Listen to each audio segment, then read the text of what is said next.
Beautiful.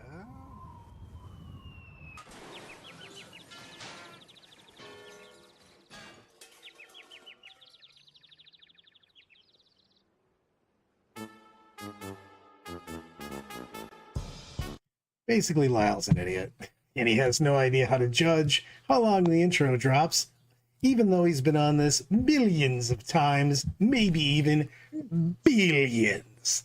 I am Mr. Brad Chester. We've got Mr. Brian Horton at the top. We've got Lyle, the middle child, which is basically how we treat him.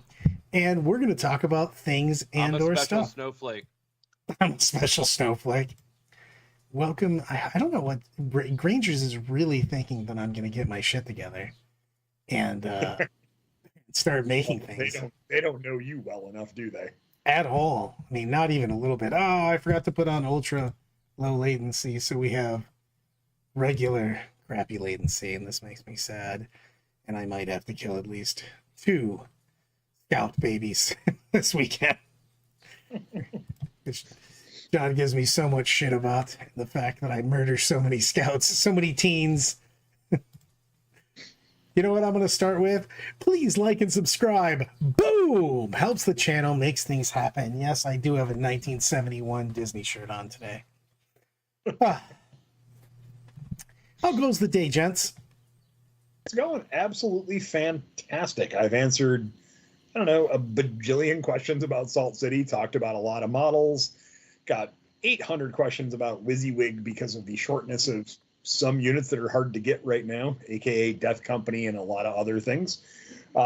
So kind of being a little bit lenient, but not crazy lenient. Got some really cool conversions incoming, that one for a Mutalith Vortex Beast that I can't wait to see fully painted in person. So it's going to be a good time. Well, my bad. I thought my hat was next to me on the desk, and it's actually out in my car. I'm sad. That's the glare that everybody's going to have to be dealing with. Yeah, you're going to have to deal with my 5 head. That's all right. Mine's almost as bad. Actually, mine is as bad. You just went the whole thing. I've just got the back of my head hasn't realized that we gave up a while ago. So, man, I'm excited for this weekend. We're going to talk about the weekend. You know what? Screw this. We're going to start with Salt City. I was going to start with the meta recap, and we started talking about Salt City before we went live today.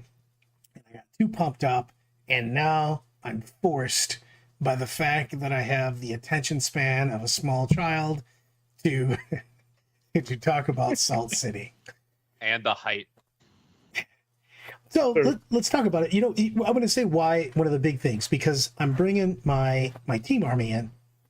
And one of the reasons that I was so excited to play the team army, because typically when I come out to either Salt City or Du Bois, I will just play a Brian Horton special because I just enjoy being handed an army. But because we have a little bit different of a format. To clarify, you're still being handed an army. No. I'm talking about Brian wouldn't let me know what was in my army twice.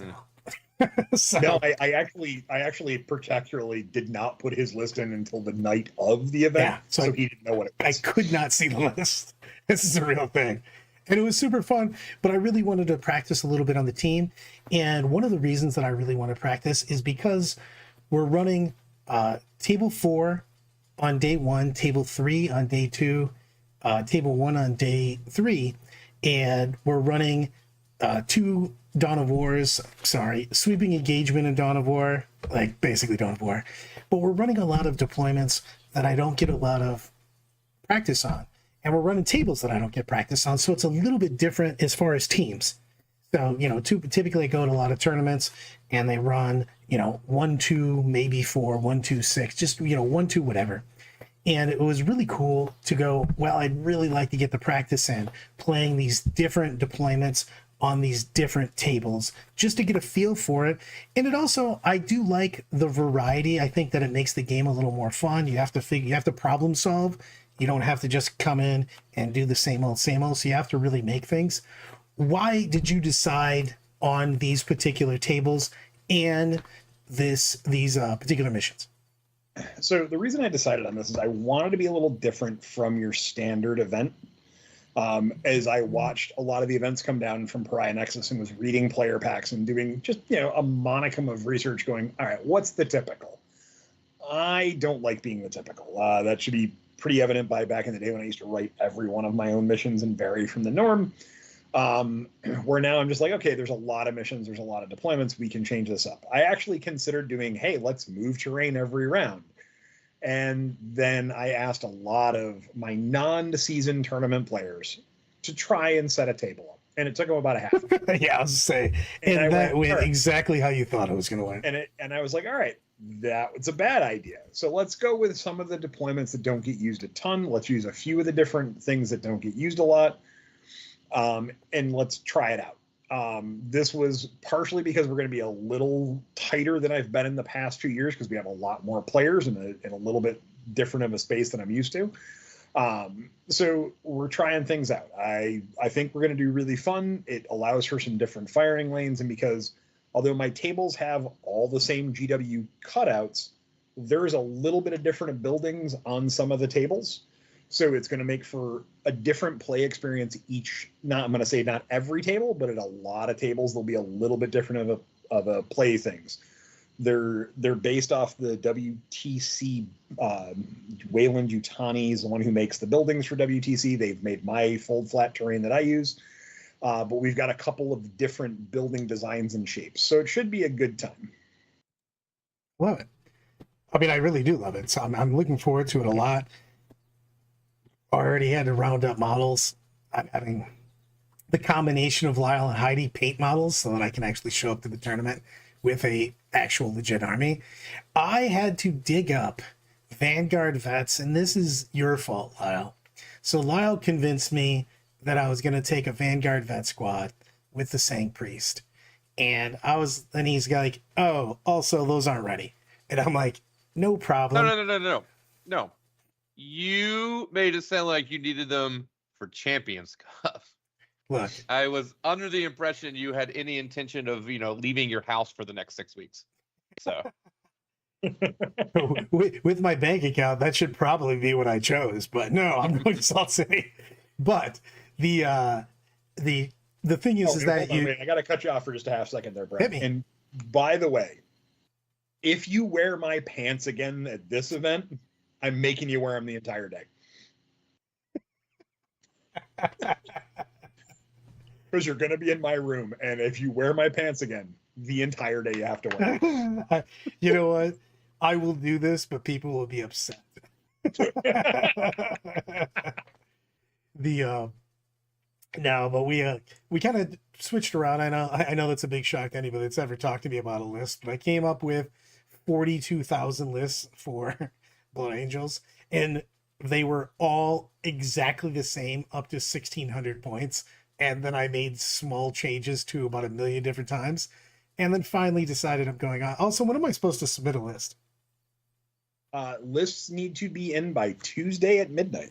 Got it. If you downloaded the player packet from thesaltcitygt.com, you would know these things. You know what? I do have the player Brian, packet. you're I've lucky gone that over Brad it. knows the name of your GT, let alone that there's a No, player you know what I packet. did? I went directly to missions and maps and started doing them on TTS. So, I mean, at least you're doing better than, I can see how many downloads there was in the mission pack through the analytics of the website, and there was 460 downloads for a 120 person tournament. So I'm going with a lot of people have read this player pack.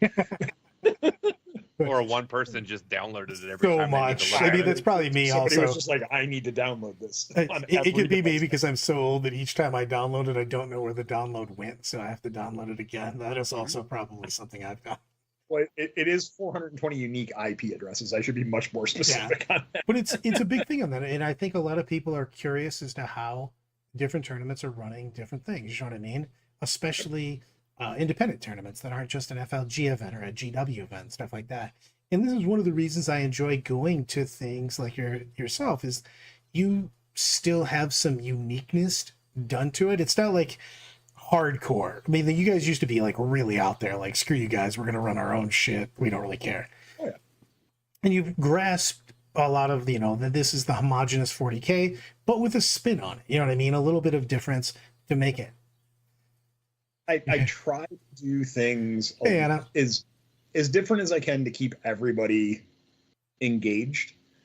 and to have some uniqueness to it. One of the approaches that I have is like, look, the GW train layouts and the GW train mats, great. Let's have some fun with them. Let's play the different ones that is not, the homogenized everyone's running. When I look at terrain, I'm like, okay, yeah, there's a lot of very, very similar. This is the GW layout.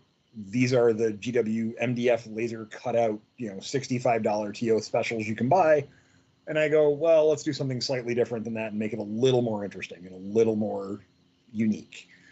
And that's part of the reason why I always have a very printed hobby rubric that people can look at. And I call it a hobby rubric because it has more points to achieve than what the maximum score is. AKA, if you're not a conversion person or display board person, you can still get 100 points on my rubric. That's one of the things that I like about what I try to do. And also because we give away 2 golden tickets, one goes to the best general, absolutely to the best general. And then one goes to the best overall. And best overall, as Brad and I have said on a million occasions, used to be the standard giveaway. What's the big deal? Yep. Man, I like giving a golden ticket for that. And we give away a metric ton of prizes. There is best in faction for pretty much every faction in the game. I actually had 2 Deathwatch players message me going, are we competing for best in faction Deathwatch? It's not in your player packet. And I went, absolutely. It is true. We got to talk about that real quick. GW did stealth have a couple changes. They put a couple things in the download section, and one of them was they slightly altered where the terrain went on the top. It doesn't really make a difference on that, but they did scoot it over like 2 inches. They didn't alter where it went so much as they changed how big it's supposed to be. They took maps that had a U that took up the entire footprint and they condensed it to where it only takes up about 75%, and there's room on both sides of the U now, which does allow for some larger vehicles that have bases, because I think the way we had it explained to us at ATC is that if on the GW terrain, if a model has a base, even if it can pivot, that base still has to be able to fit through the gap in the buildings. So shortening that building on some maps makes the space between 2 buildings slightly larger, which allows for a little bit more stuff to play through there, which is nice. Yep. I want you to know while you're making that a really good point, Anna threw in, they shrunk the U's, and I read it as they shrunk us. Mm-hmm. And I'm like, why did we have to shrink? We were so strong emotionally, we shrunk away. And I'm an idiot. I think part of the reason that they did that shrink on the U was because of the terrain that they own. There was an easy way to do it with the terrain they own, so that's why they did it. It also gave them the space to make more tables. More importantly, something happened in that download, Brad. What's that?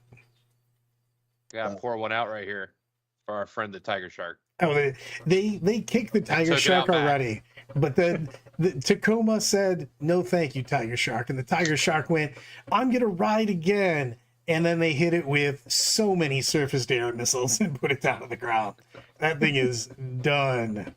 And to be fair, I've got asked a lot about this from people, just so people know who's watching the stream. Yes, Salt City is using the most recent FAQ. I didn't put a rules cutoff in there until August 1st for a reason. I feel like it's my fault because I had messaged Bill Kim no more than 30 minutes before that download came out if I could use it at Michigan GT. So I feel like I jinxed it for everybody. But it is what it is. I do want to say that I think there's still some crazy people, and maybe they're right, who knows, that think that even with it dead, there's still play. Because I know WTC had never changed their ruling on the Tiger Shark from the original one before the last update had made it viable. And with the WTC functionally saying they don't work, there's still, I think, 1 or 2 teams that brought them to WTC. So apparently people think that they might still have some play, even in a world where they don't get to shoot right away. It doesn't. I mean, a Tiger Shark is armed comically with all of the guns. It looks like an anime when someone pops out and every gun in the universe is on there. Its defensive stats are not very impressive. No one is letting that sit there. I have to think that it's better in teams if you know it has to sit there or you have to rapid ingress it in or whatever. Because like in my mind, I'm like, okay, well, if I like play 2 people in a singles event that have guns, then it probably just dies the turn it shows up. But if I play people that don't have long range anti-tank guns, Sure. then it's great. And then you're going to rapid ingress it on 2 and then come out and do some nastiness. Yeah, I which can see is that. I can see specific that. to teams. But yeah. I'm thinking of it in a. I just don't like it not coming in. You know it's rapid ingressing, so for one. Yeah. And that also means No, you like, could rapid ingress both of them with stealth suits. true story. All right, so to get back on Salt City GT, what do you guys think of the way I've done it to where I give both players a half hour on day 2 and day 3 before their round to get that terrain set, putting it on the players to get day 2 and day 3 set. What's your thoughts on that? I think you have 4 rounds on day 1, and you have encourage people to hang out and socialize at the end of day 1. I think you're a So- crazy person. Day one is 3 rounds. I thought it was 4. Okay. Nope, 3 Misunderstood. rounds. 4 rounds? day two I thought is- you said earlier it was 4-3-1, so that's what I was going No, off of. That's so many games. 4-3-1's the table setups. Ah, that makes way more sense. I thought you were just running an 8-round GT over 3 days. No. Alright. So what it is day 1 there's 3 rounds. We'll be done by 8:30 at night roughly. Day 2, I give players at 9:30 from 9:30 in the morning till 10 o'clock in the morning a half hour to get their table set, get the terrain set up. All the measurements are in the player pack, obviously. And then the round starts at 10 a.m. We have 2 rounds. We're done by 5. And then, of course, Saturday night is, in my opinion, one of the best nights in 40K, Yes. where we all hang out and just enjoy a good time. Also happens to be my birthday weekend, so there may be a little bit of a birthday party happening on Saturday night as well. Not sure exactly what we're doing, but we're going to do something.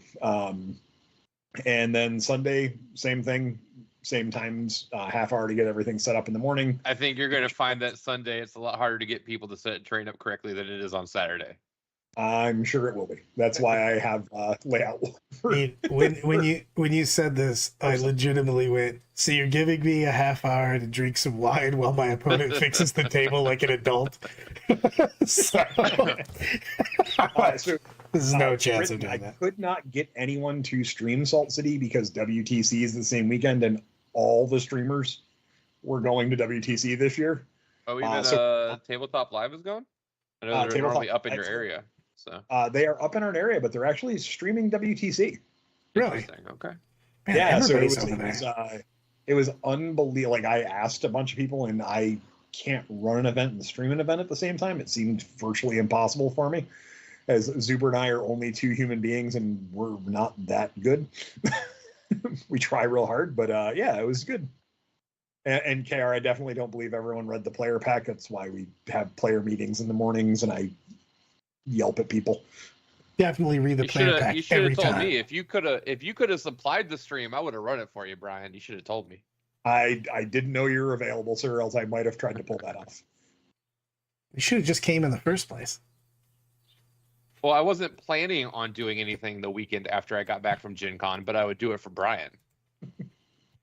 Look, plans are for the week. What you need to do is last second figure out where you're going and what you're doing, and people telling you that you'll be at your house soon. Do you know what I spend my time doing, Brad?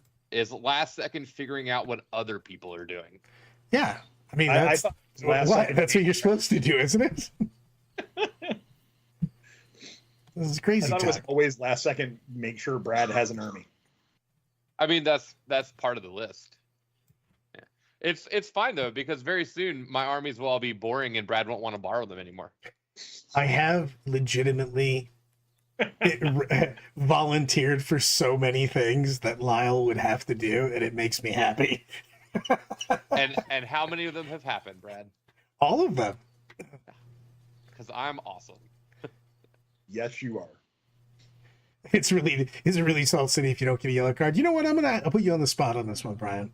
We've had some stuff happen in the last months, we'll say, where people have gotten cards, people have done stuff, people have dropped out, people have left their placings, stuff like that.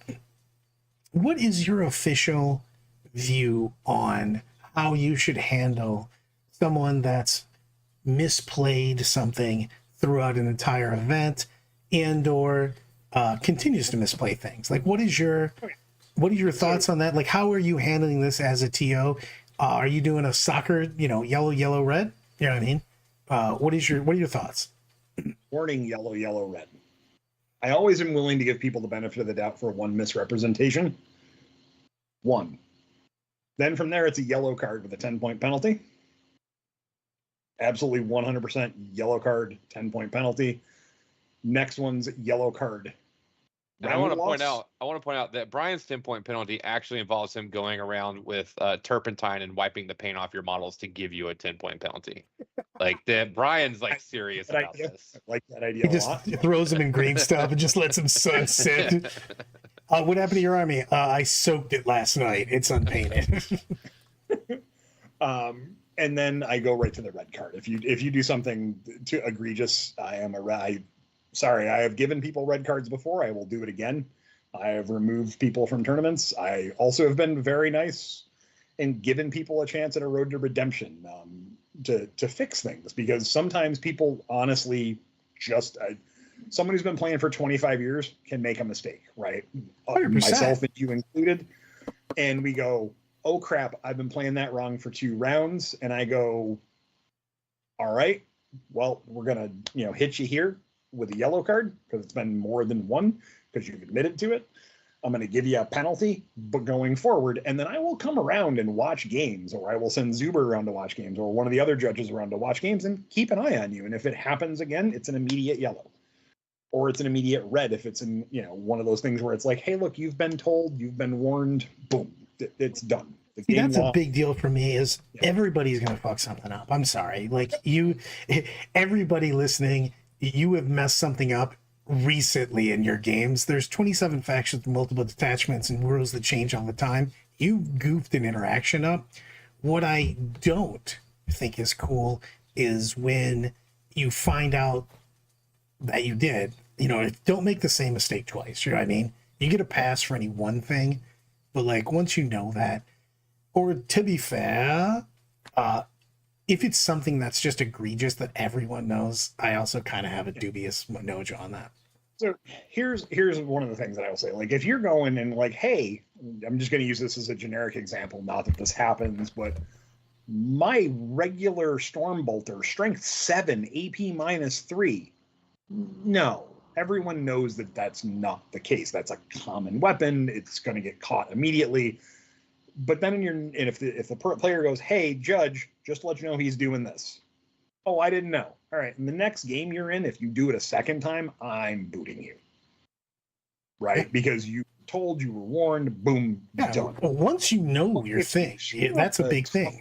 When you've got, I'm going to say 40 different units in your army, because that can happen. You screw up the toughness once, and in the next game, you go, hold on, let me check, I got this wrong before. That's just being a good player. It's being a conscientious person. Making a mistake once is different than making it time and time and time and time again. We have a real app now, man. You should just have that thing ready at all times. I'm super ready always to show everybody my stuff. What I mean? And never be afraid to go, I don't know. Yes, just check it again to make sure, man. I just don't want to be your opponent doesn't, if you ask your opponent, what's that strat do? And your opponent reads it to you and you go, that doesn't sound right. Raise your hand and go, judge, can I see this strat? I have the app with all the codexes, with all the rules and everything. I'll bring it over to you. And go, there it is. And then you can read it. Sorry. Back to back, we've got you rearrange double OP, you get poop. And then Zoobs comes in with tolerance leads to heresy. And again, I have been extremely tolerant at some points in my career with players who needed that, right? They had zero intention to be a complete douchebag to somebody, but they were being one. And I showed tolerance and gave them a chance to fix their game. There's times where someone's been completely obnoxious and I've gone, no, you need to end this now. And then they keep going.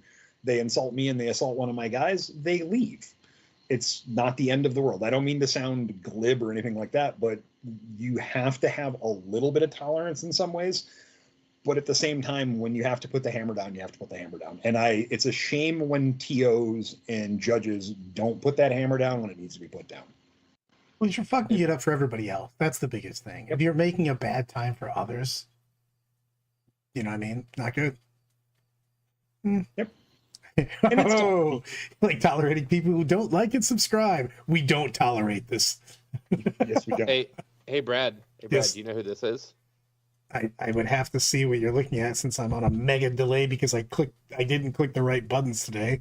We're literally getting extra commercials and extra. Oh, that's Satan, because it's a cat. Well, I wanted people to know this is the 40K lore cat. 40K lore cats. I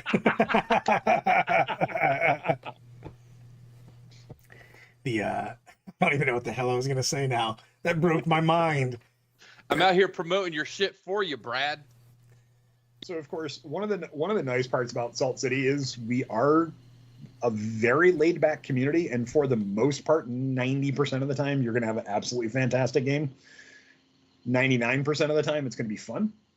If you have a 1% of the games where it's not fun, let us know, and we'll make sure that doesn't happen. We will try our damnedest to make sure everybody has a good time. Yes, especially if short people are walking around being idiots. Well, I mean, or a short person drinks 12 bottles of wine at an event, and his opponent comes up to me and goes, "Hey, how many units of Termagants are in his army?" And I go, 2. And he goes, "I've killed it 6 times." And I go, "Well, you clearly won the game." Well, I also pulled his guys as my casualties, so whatever. I was on top of my game there. No, and then all of a sudden, Brad kind of sobers and gets to clarity and goes, "I did this and I did this and I did this." And I said, "You did none of that." And he goes, "Well, then I really lost that game." Like, of course I did this, and this. You're like, you didn't do any of those things. I'm like, you should probably mark me down for a loss. He's like, I did that a while ago. I'm like, all right. All of the things, some of the stuff. But let's go to the weekend. We had stuff. We had Space Wolves doing Space Wolf things. Can I talk about the 2 things that I really want to go over on this one? Hit me. With the meta. All right. The 3 top played factions. Sisters with 52 players and a 54% win rate. Necrons with 48 players, 50% win rate. Tyranids, 43 players, 47% win rate. Then on the far end of that scale, with less than 2% of the player base, was GSC with a very low win rate. And Space Marines and Orcs with 3 to 3.5% with a very low number of players. So what does that tell you 2 about the meta? And it's pretty decent. Also, props to Gary Frank running the Armed Forces Day. But boy Elliott coming in undefeated. Living life, living large. Yeah, I agree with Brad. I think it points out that the meta is relatively balanced because why would you play one shitty army when you own another one that's not shitty and you can go play that one? I think that the only thing that I think, I apparently cannot use words today, call the ambulance, I'm stroking out, which is a real thing that could happen. But I think that the only bad thing about the meta right now is there's a lot of scissors, paper, rock as opposed to a lot of parity. There's a good amount of parity, don't get me wrong, but there's a lot of this beats this and this beats this kind of thing. So if that's not your bag, then there are holes in the meta. But as a whole, WH, not HOLE, I think that the meta's in a good place. I agree with you. I think it's one of the times where if you are a faction specialist, you're sticking with your faction, you're probably doing well. And the armies that, as Lyle was saying earlier to me, I'm sorry, I zoned out for a half second there. The stuff where the detachment rule has a feel of broken is definitely driving more players towards certain things because it makes you have a feeling of you're doing something that's busted. Yeah, what I was telling Brian earlier is sisters are like the closest thing we have to a broken army right now, but it would be debatable if you wanted to actually describe them that way. But miracle dice feel broken. It's just, you don't have to roll dice. It feels broken. Hypercrypt, I remember I was telling Brian back when 10th came out and we were evaluating all the detachment abilities, Brad was adamant that Grey Knight were the most busted detachment because their faction rule was just stupid compared to everybody else. Disgusting. Yeah. Hypercrypt just feels disgusting. Doesn't matter if your list is actually broken or not. You just feel like you're doing something powerful. Space Wolves, advance in charge, or I don't really know what their new detachment does, but I'm sure it makes them feel better now that they do it at the beginning of the game automatically. They get to feel like they're doing something broken. Uh-oh. Like, gotta go to the wall. Mass Pro Fact, 49 super chat. Only one rate that matters. 100% with a natty chip at Go Blue. Hashtag Go Blue, whatever. I don't know. That I was gonna read it as pound Go Blue. No, that's where I am. You know what I do? yeah, like if you look at orcs right now, like does WA actually feel broken? No. No. Does Feels like Genestealer Cult do anything that feels broken? It feels like something I really want to be able to call in my command phase instead of the top of the round. Yeah. Deathwatch is the one that I find the most surprising because their detachment rule is also uppy downy, right? Or they have a stratagem for uppy downy 3 times. They're limited like- in what they can take, though. That's the only problem.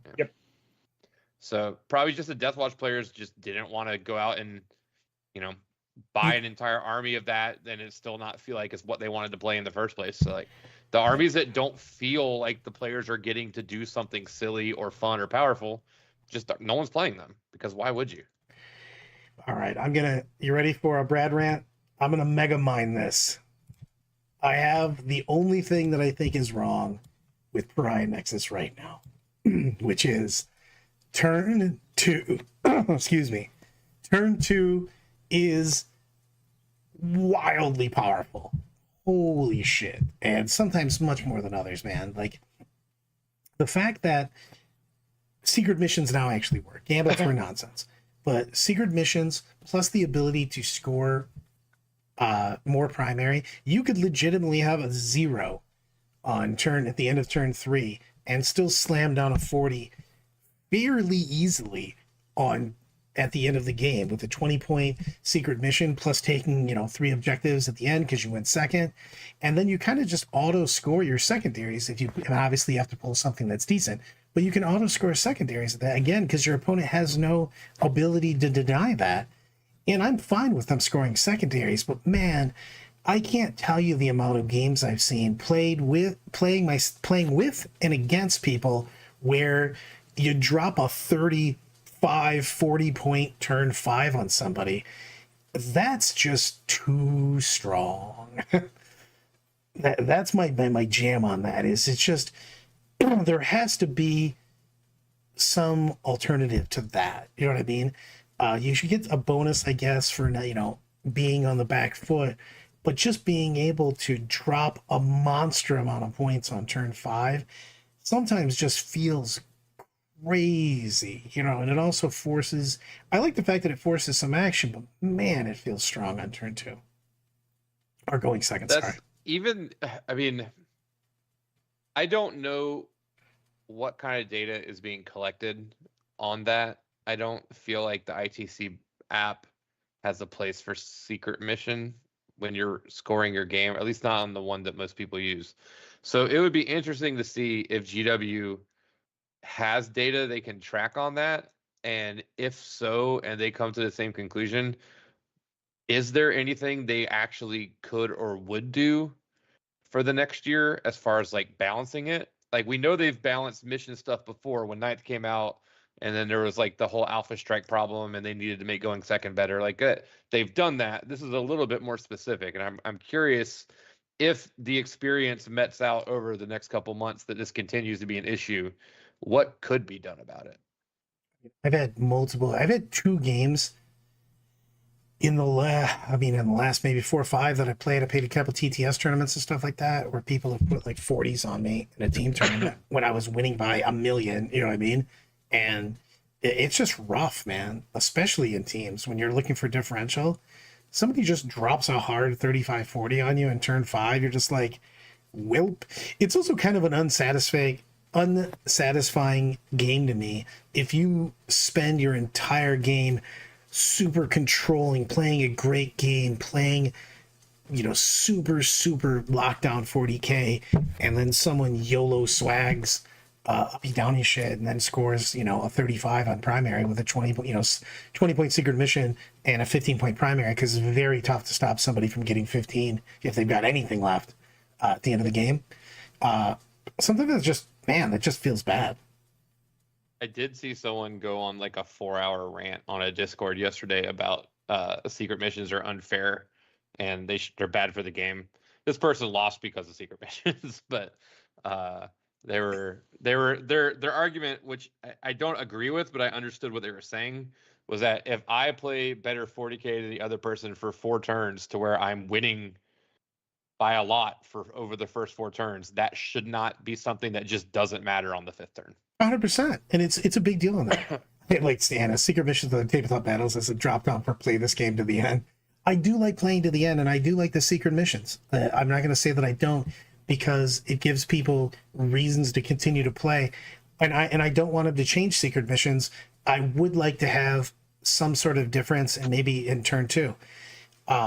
Maybe just both of us score at the beginning in the command phase. You know what I mean? It's just secret missions plus scoring at the end of your turn is just so strong. And I don't really have a great answer for that. I just know that it feels like it's really strong. You can't score any more primary when you take the secret mission. So that's... No, you can. As you can.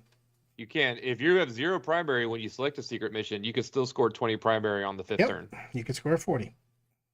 Did I misread that? It used to be. Gambits, okay. The Gambits didn't allow you to continue to score primary. Now you can score primary and the secret mission. So like, there's no reason. And it's really weird in combination with, there are some missions where the primary is uncapped. Like there's at least one mission where you can score 23 points 23 on primary. points. You hold the 3 middles and your opponents, and it's a 23. Yeah. You can just throw down these like just crazy banana pants turns on turn 5 going second, because you can move everything on top stuff. I don't know. I want to go second so badly in every. Still seems to be going. My stream is getting a spinny wheel. How about now? Oh, now I hear Brad. Yep. Now we got you. How about now? I don't know what the hell just happened. The stream may have paused. Yeah, I think the stream paused or dropped. I think we're back. Are we back? Okay, I think we're back now. I want to be back. Baby got back. Mix-a-Lot's leading the stream. I mean, I had so many points to make. About secret missions. I was rereading my rules because I haven't used a secret mission yet, so I haven't had the pleasure of going through it. I find that surprising, Brian. You seem like a player who plays armies that don't find yourself in the lead quite that often. See, I had a controversial opinion, and they tried to shut me down. GW's coming for Brad. They're coming for me. So I don't even know where the hell I am, let alone what I was saying. But turn 2 is so strong. I want to go second almost every time. I want to clarify. I think Brad is saying going second is so strong, yes. Not the second turn of the game. No, turn 2 means nothing to me. Going second, being the second to go player. Because also you lose a turn usually because your opponent doesn't have to do anything. You have to put something out. You have to try to score secondaries. The first person, I feel, is at a very big detriment because you know that your opponent can drop huge points on you in the end.